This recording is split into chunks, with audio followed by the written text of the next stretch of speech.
Welcome to the Top M&A Entrepreneurs. Today I have Peter Oikman.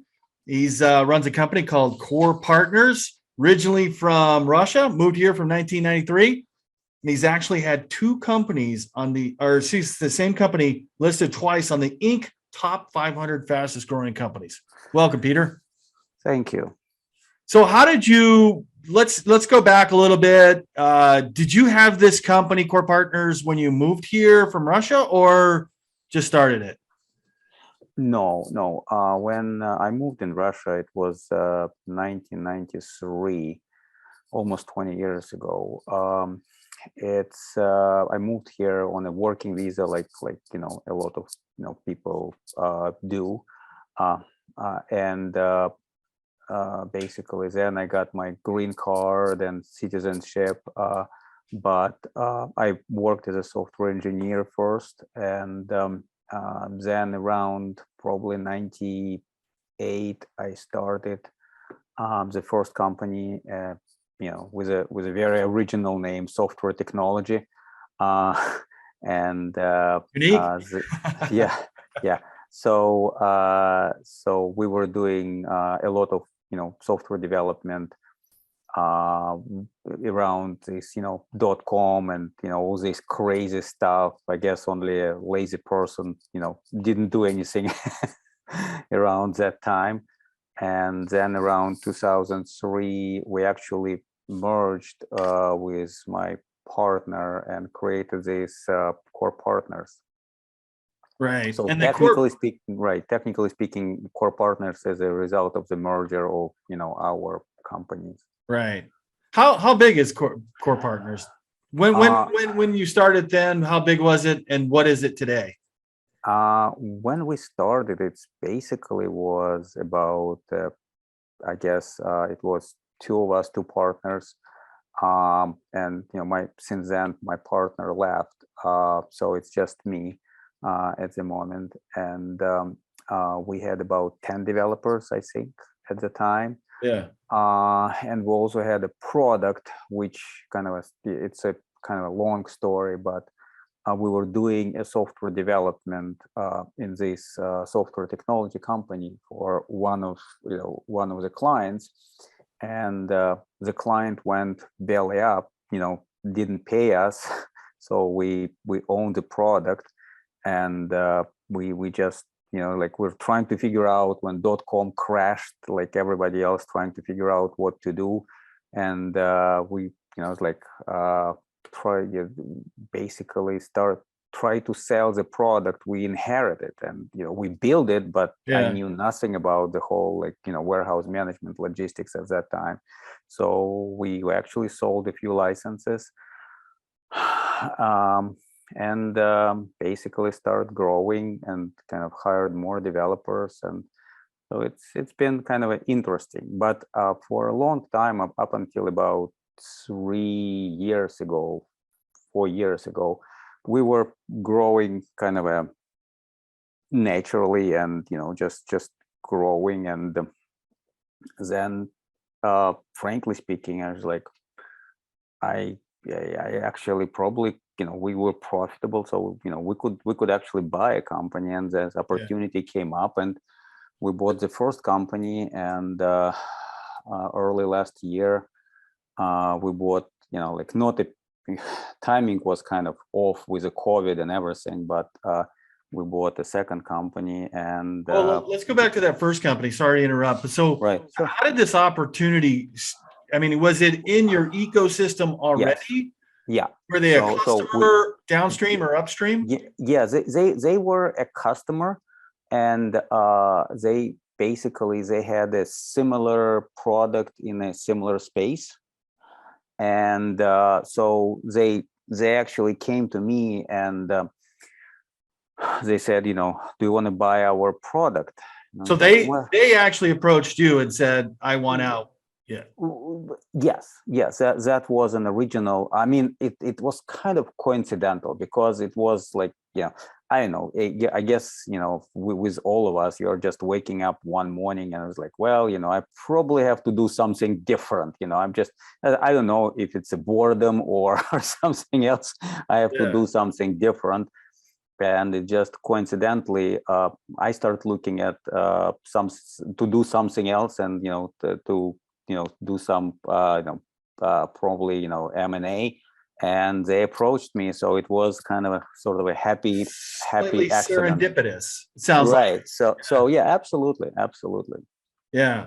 So when you say similar product now, and this is kind of interesting because when I worked for Autodesk, they had 3D Studio and animation package, and then they also bought Maya because they found out in a production studio they're used at different parts in the supply chain or the production chain. So they bought them for years and years and years. They said, we're not going to buy a competitive product, but they sit too differently. So is that the case with your? Somewhere. So our core product, it fits into this like middle market. So, and I always kind of knew that we have this low market opportunity, like like a inexpensive product for inventory, like small kind of a check-in, check-out kind of a. But I can't figure out how to address this honestly. Just to be completely transparent. So because it's a different product, right? So basically, people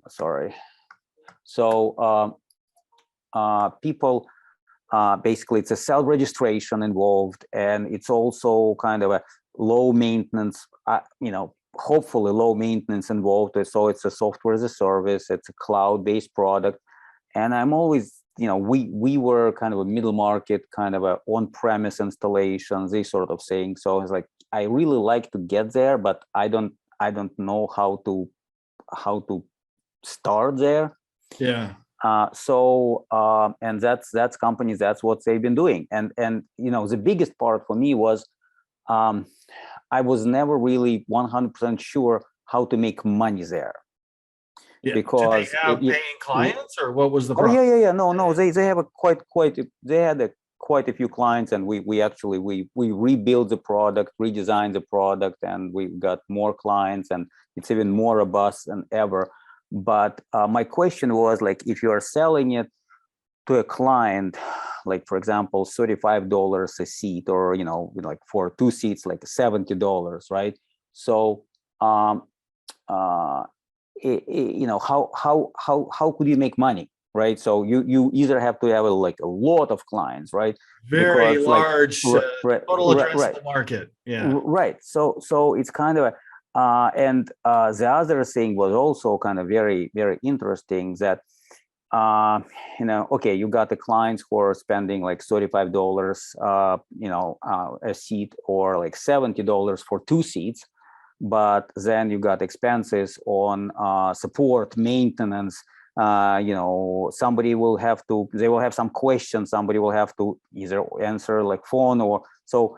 I mean, with such a low cost product, it's really wasn't really transparent for me how to approach this. So in that sense, I was looking at it, but I always had some doubts how to approach this. But these companies, they already built the product. They already had the customers, and I looked at their balance sheet. Kind of, you actually could make money. Yeah. So when you looked at this, I mean, they approached you. Were they looking for? Why didn't they go to auction, like a broker site or something like that? And they just come to you. Right. We worked with them before, and essentially we build. A system at some point with them, and they looked at our software. So we were, we knew each other, and basically it was sort of a natural. So like we knew the value, we knew we had an expertise. So it's really, if you're starting from a ground zero in this space, in the sense that you have to explain what, where, and how. Where we could just skip all these interesting conversations and basically go to the question, how much and when. Yeah. Is this product lead into your product? Will people buy this product and then buy yours? Right. So it's a Okay. smaller product, and yes, some of these customers went to, kind of migrated to our product and such. Yeah. Right. So how did that negotiations go? I mean, did you pay, what that capital stack look like? Did you pay out of pocket or was it a Yes. seller Yeah. financing or what? No. We paid from our profits. So All right. So basically, what was it? What were they asking? It was like 7 figures or 8 figures or smaller? no, it was 6 figures, 6 figures. kind of like, yeah. Yeah. It wasn't, the product is not that big, so it was a 6 figure kind of sum, which was easier for us as a first acquisition, so we don't have to go and get some financing and such. So, and it was much cleaner, so we kind of, we don't have to wait, we don't have to deal with banks and such. Yeah. So did you just pay out of your cash flow? You said, hey, I have this saved up and I'll just pay. Yeah. What was the multiple on that bit? Oof.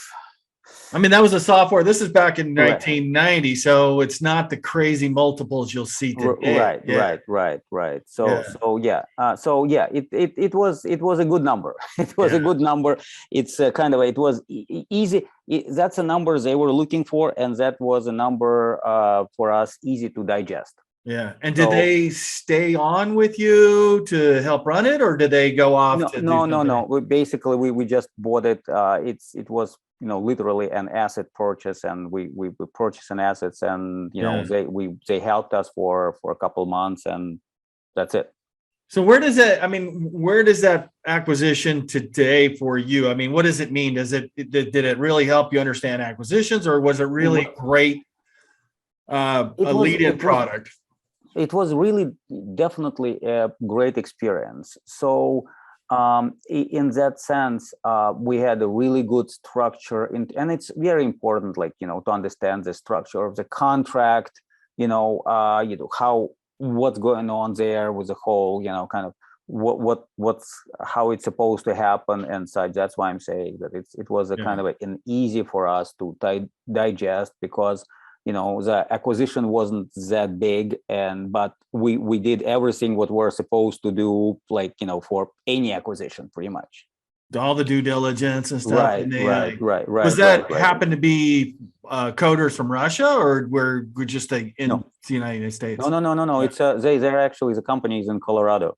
Oh, okay, that's interesting. Yeah. Mm-hmm. And how does that? Did that over time lead to bigger revenue numbers for you now? Right. Yeah. So basically, we already made way more money on that company than you paid for it. Right. So that was an interesting, but it also was very good experience. So basically, we're taking somebody else's code, and our guys were kind of digging through the code, and we making improvements. We had like a roadmap, and what they want to do, where they want to be with the product and such. So as I said, it's basically like we went through all the right steps. It just was a smaller steps, which kind of was a really nice and easy way to get into this M&A kind of. How was the code? I mean, how clean was it? Because sometimes you look at an acquisition and go,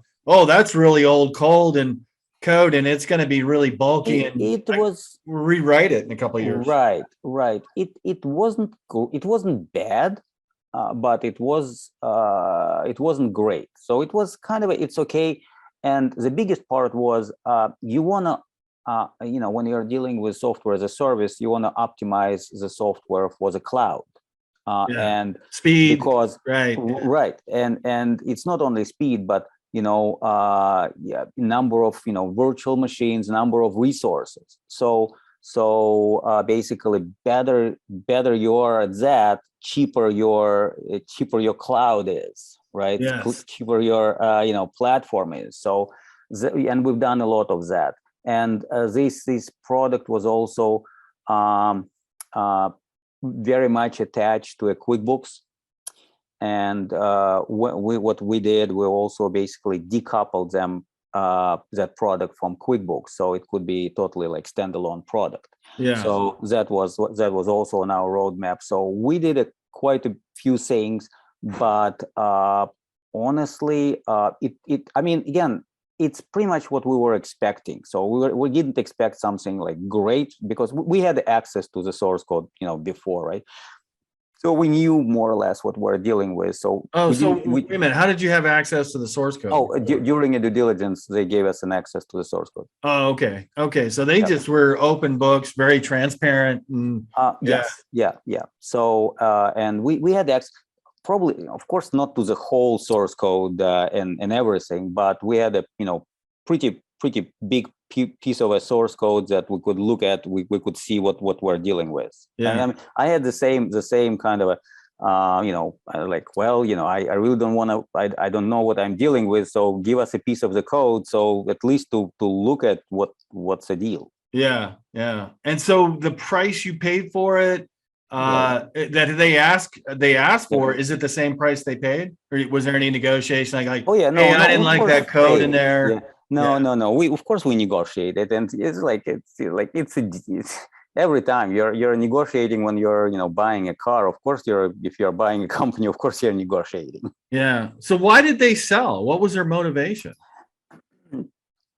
It wasn't their main focus. So they basically, it was off their main kind. So they build it. They also made money on it, strangely enough, right? So they also made money on the product, but then it's if it's not your main focus, you have to dedicate resources. You have it's like you have to support the code. They didn't have a big software development team and as you can imagine, developers in Colorado is also pretty expensive. And that was our kind of, backend. So we had access to cheaper resources. And that's why I was like, yeah, I know what I want to do. I know how, where I want to go. So that was it. Yeah. So how was the feeling of that negotiation? I mean, it doesn't sound like it. Hey, the guy's 75 years old. He wants a life-changing exit. So I'm going to I'm already rich. I'm going to take my time versus this product doesn't really fit in our core products, and we got to divest it. So let's make it happen. Right. So basically, it was very nice, kind of. So we both knew what we're looking for. So they wanted to do something else. They want to get their money out and go do something else. For us, like we want to add additional kind of a product. We kind of it would take us much more money to build and to get to this phase, the number of customers and such. So it was absolutely, we both, I mean, I'm pretty sure that we both were happy with the deal. And it's just, I guess it's a all question of timing. It's, very important. So they were ready to sell. I was ready to buy. And we had I think we were both happy with it. It sounds like the timing was just perfect. Right. Exactly. Yeah. So, and you integrated that, and did you find any complications with just the resources? I mean, you need people to work on the code, and then people to sell it, and then the people to support it. Right. What did you encounter there? Nothing major. I mean, again, because we do have a product ourselves, so we just added another product to the mix. So it wasn't, anything crazy. I mean, yeah, it was a normal kind of a, pain with, transition and, getting people up to speed but of course we encounter some bugs and, some hardware issues, software issues, like anything else. But again, it's not that we had a low expectations, but we just knew that we had to deal with this stuff, and we put a, pretty good people on a task to kind of to learn everything, and then we put it like a junior developers after we knew what we're dealing with.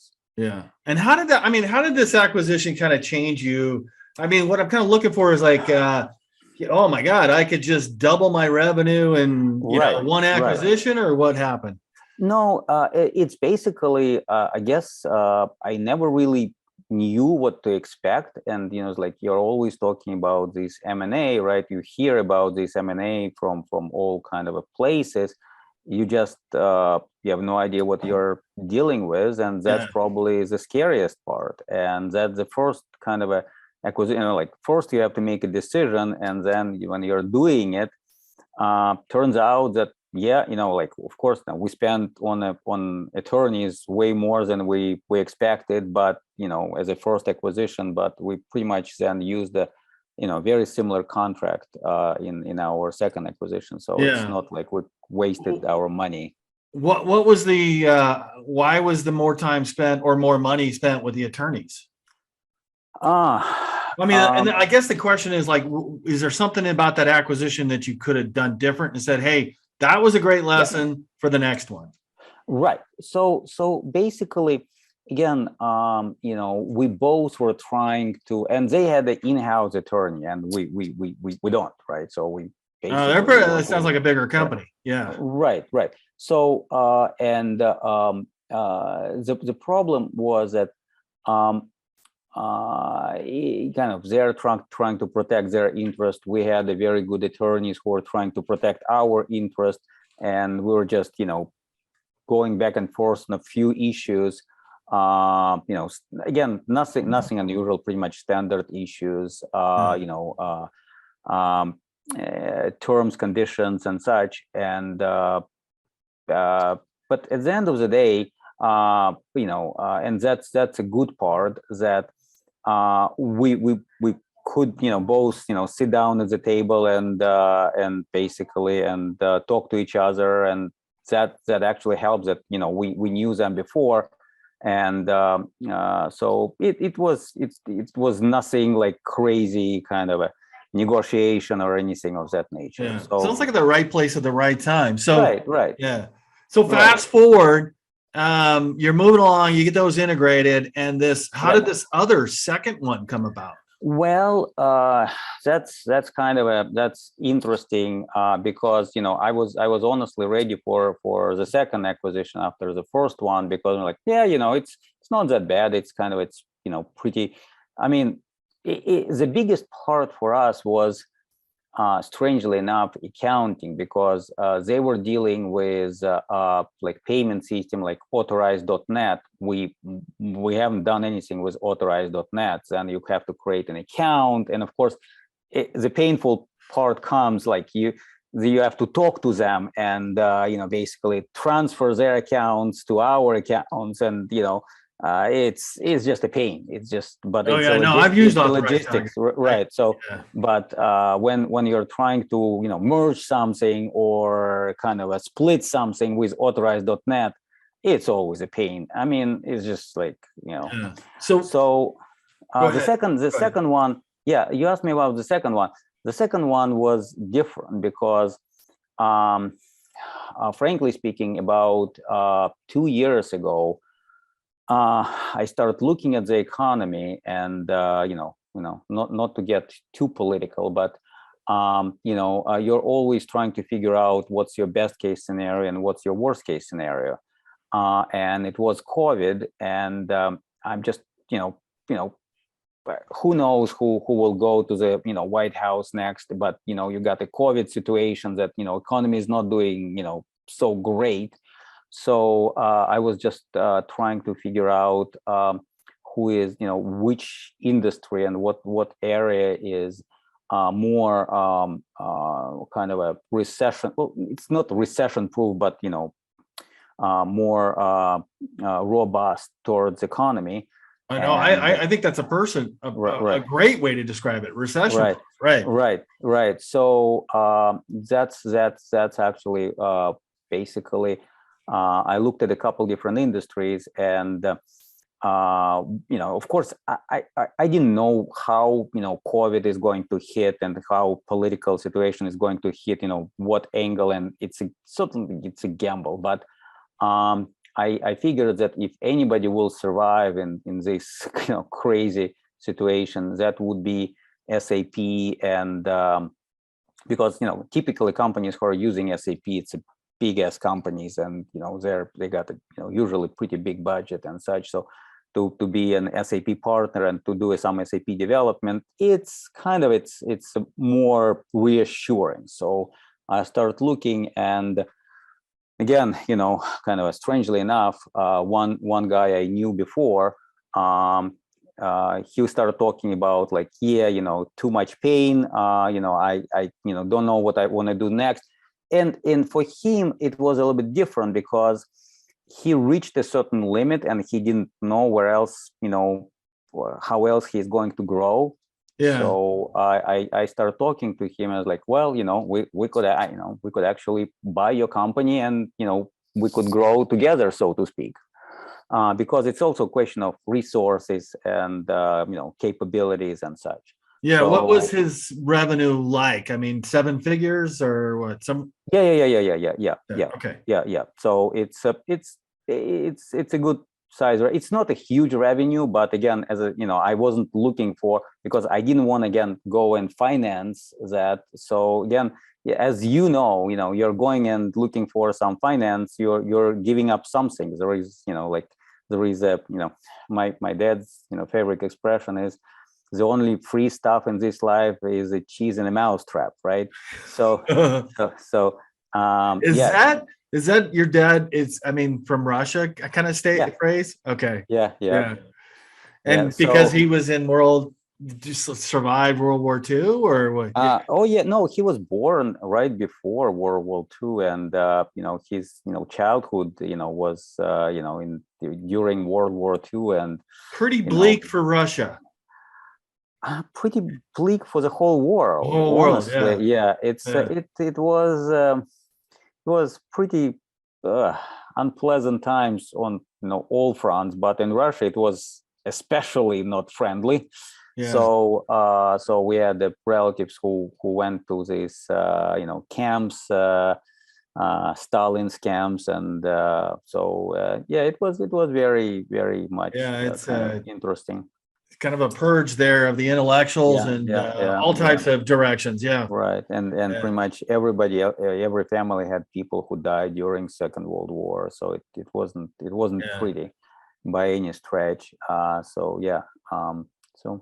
your dad kind of instilled that, don't take on debt type of belief. Yeah. So I mean, it's the most traditional kind of in the Soviet Union, here's a little kind of history. It was no credit. It wasn't, they don't do credit. Okay. No, not in the old Soviet Union. So basically, if you have money, you're buying something. If you don't have money, well, kind of you don't buy anything. Yeah, exactly. Interesting. Exactly. I think more people could do that here. Yeah. Right. Yeah. But general idea that yes, you could go and get some money from VC and such, but it will cost you, and people are not always realizing how much it's going to cost them, right? Yeah. And especially for the small business, if you're not, if your revenue is not, if under 10 mil, it's going to cost you a lot. Yeah. So this was an SAP business ecosystem kind of business, but did it have anything to do with your business, or was just? It was a software development. We do have a part, part of our company. We do a software development, so we were familiar with the business of software development. It was nothing really. I mean, it's a different niche, but it's the same business. Yeah. So it's not my first choice. Software development is kind of a, honestly speaking, it sucks because you have to compete with I'm sorry for that, but you have to compete with Indian developers who are knocking on your door every 5 seconds and telling you that we have developers that for $5 an hour or $7 an hour. So yeah, you have to somehow somewhere compete with that. Yeah. Which turns out not to be so glamorous. And I could quote one of my customers who actually said that they actually they're using us and they're using other companies, and he said that they changed 5 companies in India. Wow. So kind of it's $5 an hour, $10 an hour, but not that great. Actually, we were looking at opening an office in India at some point, and I was, interviewing a few people, and one of the ladies, she's a project manager, and she's like, if you'll offer us a, good terms, I will come to you and I will bring my entire team with me. I was like, oh shit, kind of a, kind of a, sorry about that. But I was like, yeah, if that's your business, so you're just picking up and leaving in the middle of the project, I really don't want to deal with you. Yeah.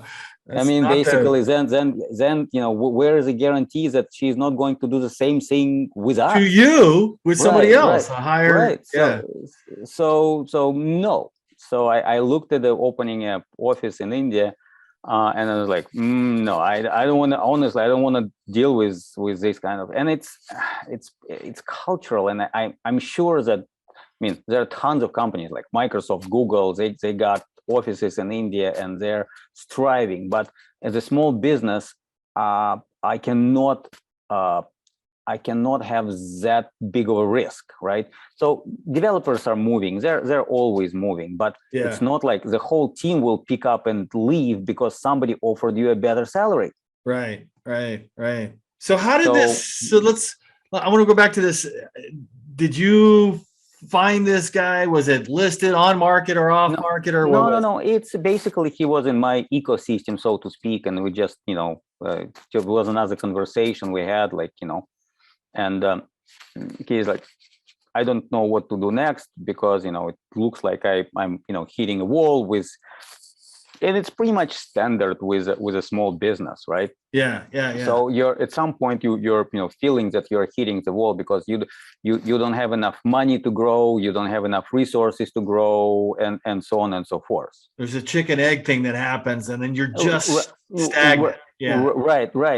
That's what happened. But and again, now you're when you're a small business, your risks are higher, so smaller revenue. Essentially, you don't know if you'll have enough kind of a project tomorrow or not. So it's all understandable, but it's and people are getting tired of that, and that's why kind of at some point it was my sort of a motivation at some point, like, well, I have to go either sell the business or grow the business, right. So that's what I was referring to at some point. I just woke up and was like, well, I'm tired of doing this, so kind of I either have to sell the business or grow the business. And I was like, well, I'm not ready to sell. I would rather grow the business. So that's what happened. Yeah. So how was that negotiation? Was that was cash out of pocket? Fair price, overpriced, got a great deal, or what? No, win-win situation. Right. No, I mean, in my mind, the deal only could happen when sort of both party will be happy at some, to some degrees, unless there is a kind of an outside, something going on, like people will have to retire, and then that's a different story, or people going out of business, and something like that.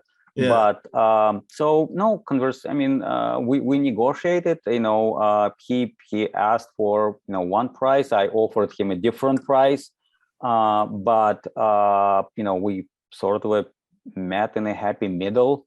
And that was kind of I think, and he is part of our company, so he stayed with you. He stayed with us, and now basically he's one of the directors, and so like we're pretty happy with everything. He seems to be pretty happy with everything what happened. Maybe it was a case of, look, I just don't want to be in the lead with all the stress behind me. That was also part of the deal, most likely, but it's also was kind of a lot of things were happening because he was in Europe, and the company was in Europe, and they got some crazy stuff going on with the banks and with all these taxes and such. And he's like, yeah, I really don't want to deal with this stuff anymore. if I want, like I want to kind of focus on business, but I don't want to deal with that stuff. Right. And Where in Europe? The company actually was registered in Baltic Republic in Latvia. Latvia. Okay. Yep. Yeah. So yeah. So and again, how did that acquisition turn out as far as ROI? It was it's really good. We're very happy with we actually gained a few more clients last year. This revenue grew, and profit is actually really good. I mean, again, SAP, if you are not making money on SAP development, you have to be completely clueless not to make money on SAP. It's a process to become an SAP partner, but pretty much everybody who is hey, sorry, that's my baby. We're in the office. We're all in the office, and that's you're in 2022. That's all over the place. Yeah, it's either dogs or kids or something walking in. Yeah, no, I mean, I'm always bringing my baby to the office. So my 120 pounds baby, but Yeah, what kind of dog is it? It's a giant schnauzer. Giant schnauzer. Okay. Yep. Yeah. Interesting. Yeah. Yeah, she is pretty. She has a character. Yeah. So Latvia, huh? That's interesting. I mean, was there any surprises in that? Because you're from Eastern Europe originally. Right. Yes. Did the language issues, or did they speak English? You speak English, or what? Yes. We both speak English, and we both actually speak Russian. It's kind of it's through the Eastern Europe. You pretty much speak a number of different languages. This is like speaking somebody in New Mexico or Colorado. Right. Exactly. Well, you're or you're going to Europe in general, unless it's a friends who are not English friendly, and just being, sometimes it's not that they don't know English, they just don't want to speak to you. But most of the European countries, they speak English. So that's not an issue. And most of the Eastern European countries, they speak Russian of a sort. Yeah. So let me ask you about this, how you set this up, because it's an SAP, it's different from your LMS. Was it a separate special purpose vehicle like a LLC or holding company, or is it all under the?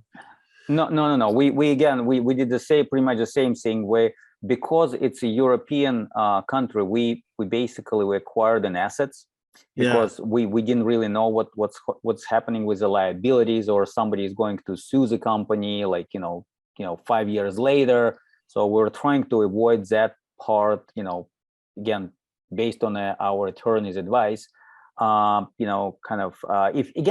If you're a bigger company, that is not so kind of a critical. But again, you're talking about a small business, and if you even if you will win, but to go and to court in Europe, and with somebody because of jurisdiction, it's like I've had that issue. Company did something, it's not the most advisable thing. So that's why our attorneys, they said, do an asset purchase, basically don't touch the company, I don't, unless you have to, but because of the unknown liabilities with EU, kind of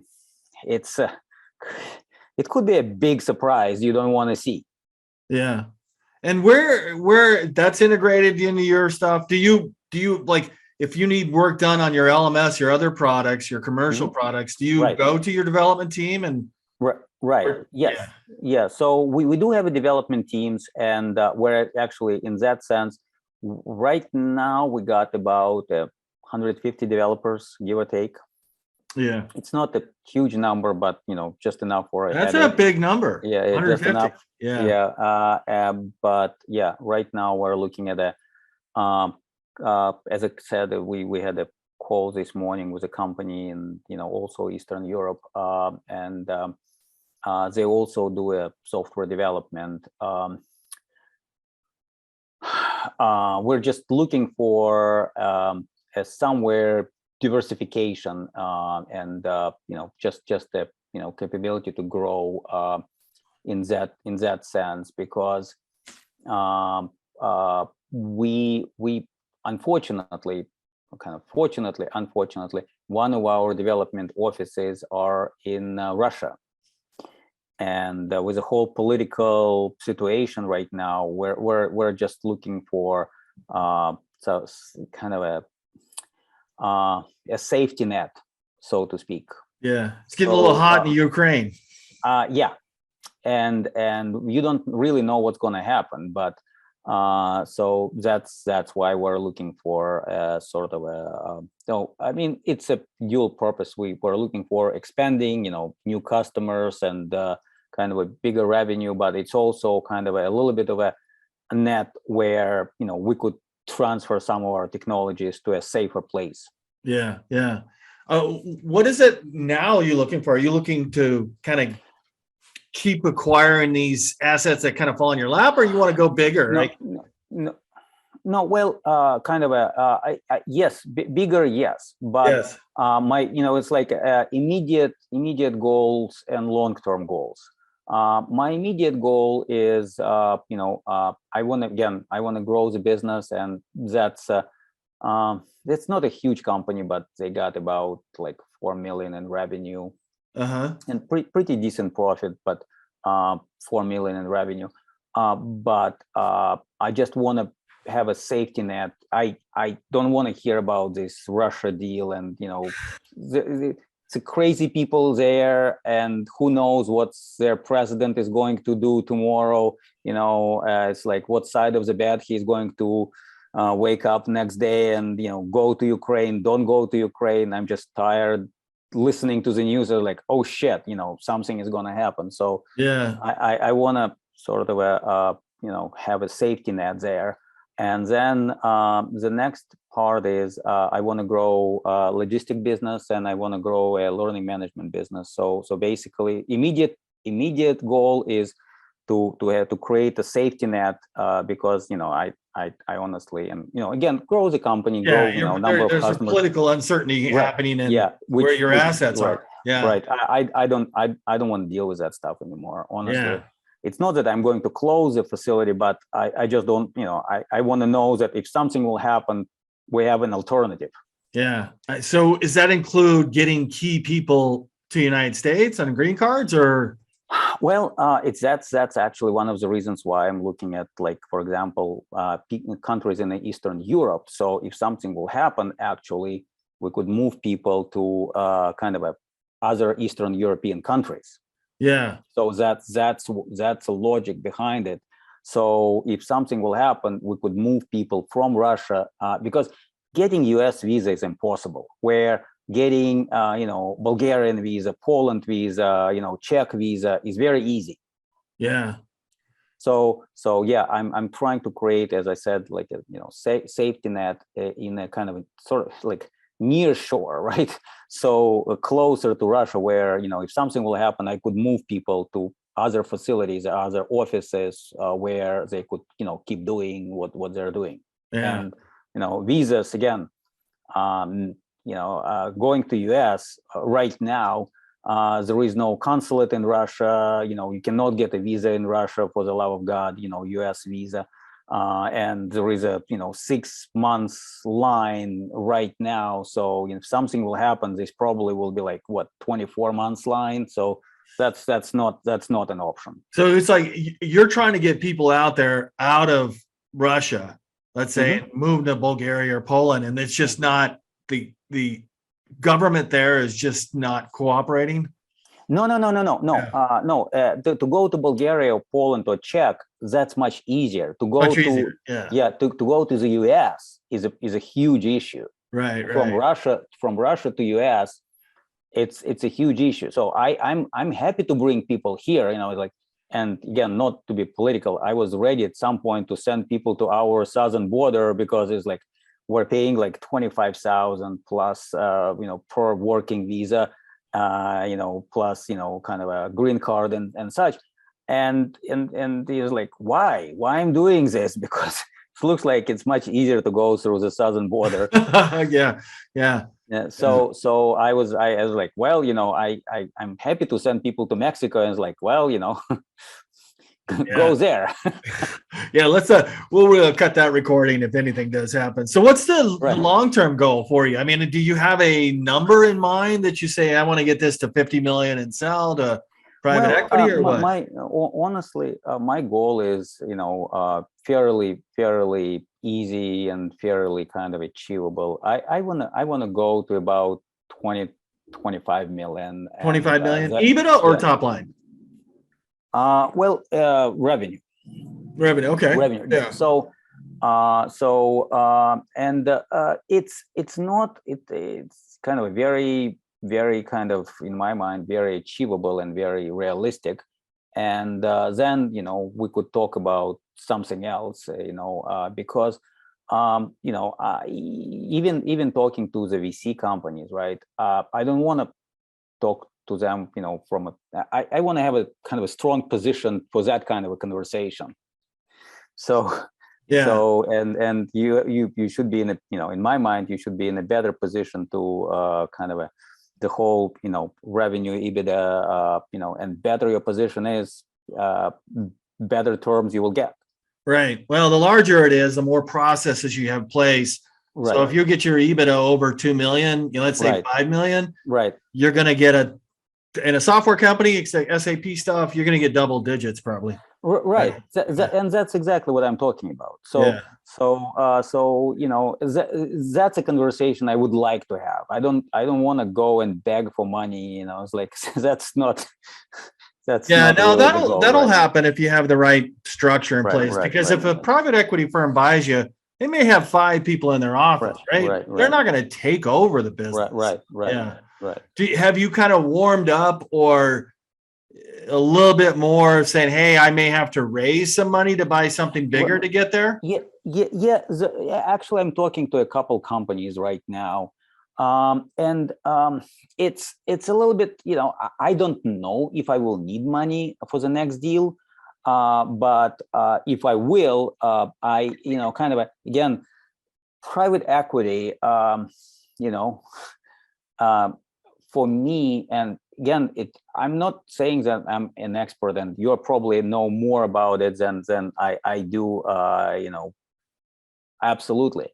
But, talking to a private equity, number one, it's a long way to kind of to get there, right? And the second thing that actually bugs me is, as I said, you have to give up something, right? So and the biggest part for me is you're dealing with another group of people with a different dynamic. Maybe their dynamic will match your dynamic, maybe it won't. But you're essentially you got a partner, and kind of a it's like a marriage, right?